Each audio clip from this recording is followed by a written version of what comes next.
আল্লাহর নিয়োগকৃত ব্যাখ্যাকারী। আমি ইতিপূর্বে উল্লেখ করেছি, কোথায় পাবো? সূরা নহল 40 নম্বর আয়াতে রব্বুল আলামিন বলছেন, ওয়ানজালনা ইলাইকা যিকরা লিতুবাইয়িনা লিন-নাসি মা নুজ্জিলা ইলাইহিম ওয়া লাআল্লাহুম ইয়াতাফাক্কারুন।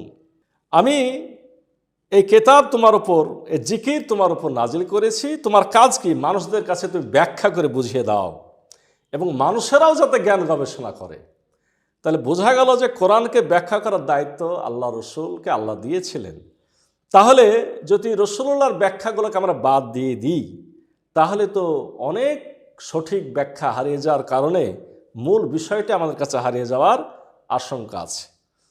দ্বিতীয়, আমরা বলতে পারি যে রব্বুল আলামিন রসুল সাল্লাল্লাহু সাল্লামকে যে কাজগুলো দিয়েছিলেন, সে কাজগুলোর কথা আছে সূরা বাকারার 129 নম্বর আয়াতে, সূরা বাকারার 151 নম্বর আয়াতে, জুমা 2, আলে ইমরান 164। আমরা যে কোনো একটা আয়াত তেলাওয়াত করি, কামা আরসালনা ফিকুম রাসূলাম মিনকুম ইয়াতলু আলাইকুম আয়াতিনা ওয়া ইউযাক্কিকুম ওয়া ইউআল্লিমুকুমুল কিতাবা ওয়াল হিকমাতা ওয়া ইউআল্লিমুকুম মা লাম তাকুনু তা'লামুন।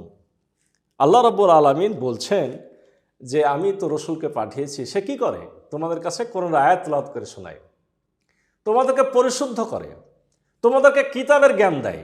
কিতাব বলতে এখানে ওই কোরআনের আয়াতেরই ব্যাখ্যা করে বুঝায় দেয় এবং তোমাদেরকে জ্ঞান বিজ্ঞান শিক্ষা দেয়। তাহলে রসুল সাল্লাল্লাহু সাল্লামকে এই কাজের জন্যতেই পাঠানো হয়েছিল। রসুল্লাহর সুন্নাহকে অস্বীকার করলে তার সমস্ত পদ্ধতিগুলা, কোরআন বোঝানোর জন্য তিনি যে সমস্ত পদ্ধতি অ্যাপ্লাই করেছিলেন, যেগুলো শিখিয়েছিলেন, সব কিছুই হারিয়ে যাবে। এটা আমরা একটা উদাহরণ দিয়েও বলতে পারি বর্তমান যুগের। সেটা হলো যে বর্তমান আধুনিক যুগে বড় বড় যন্ত্র যখন তৈরি করা হয়, ভোক্তা দেশগুলো মনে করি আমরা একটা যন্ত্র চীন থেকে নিয়ে আসব, তাহলে সেই বড় যন্ত্রের ক্ষেত্রে ক্যাটালগ তো পাঠায়, সাথে ইঞ্জিনিয়ারও পাঠায়। ইঞ্জিনিয়ারের কাজ কি? ওই যন্ত্রটা এখানে প্রতিষ্ঠা করার পরে চালু করা এবং এখানকার লোকদেরকে সেটা পুরোপুরিভাবে শিখাইয়া দেওয়া।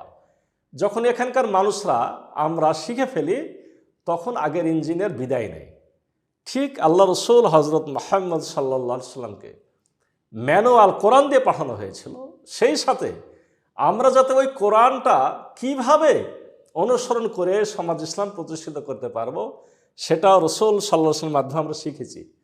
এখন যদি শেখানো পদ্ধতিকে আমরা ভুলতে চাই, তাহলে তো যন্ত্রটা আবার নতুন হয়ে যাবে, তখন আমাদের জন্য বিভ্রান্তিতে পড়ে যাওয়ার যথেষ্ট সমস্যা তৈরি হবে। তাহলে আমরা যেটা বলছিলাম যে এই বিষয়টি নিয়ে কিন্তু আসলে কোনো সমস্যা ছিল না, কিন্তু বর্তমানে আহলুল কোরআনদের কারণে আমাদেরকে বাধ্য হতে হচ্ছে এই কথাগুলো আলোচনা করার। অথচ রসুল সাল্লাল্লাহু আলাইহি সাল্লামকে যে অবশ্যই অনুসরণ করতেই হবে, এই বিষয়ে তো অনেক আয়াত আছে। সূরা আলে ইমরান, ক্বাল ইন কুনতুম তুহিব্বুনাল্লাহা ফাত্তাবিউনি ইউহিব্বুকুমুল্লাহু ওয়া ইয়াগফির লাকুম যুনুবাকুম আল্লাহু গফুরুর রহিম। এরপর আল্লাহ 31 নম্বরে বলছেন, ক্বাল লা তুল্লাহা রাসূল ফাইন তাওয়াল্লাহু ফাইন্নাল্লাহা লা ইউহিব্বুল কাফিরিন।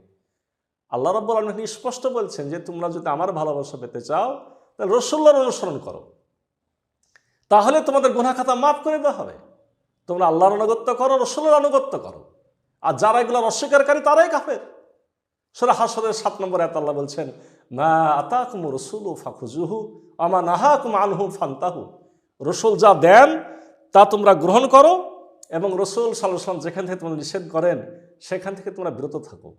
ঠিক একইভাবে আমরা দেখি 3 নম্বর সূরার 80 নম্বর আয়াতে রব্বুল আলামিন বলছেন, মাইয়ুতি রাসূলা ফাকাদ আতা আল্লাহ। যে রাসূলের অনুসরণ করে সে আল্লাহরই আনুগত্য করে।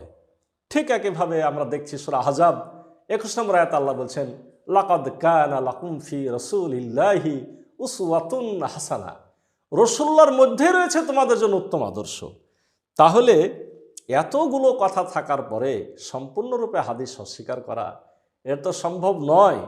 তবে হাদিস অস্বীকারীরা যে সমস্ত কথাগুলো আমাদের কিছু দুর্বলতার কারণে সুযোগটি গ্রহণ করছে, এই বিষয়ে অবশ্যই আলোচনা হওয়া দরকার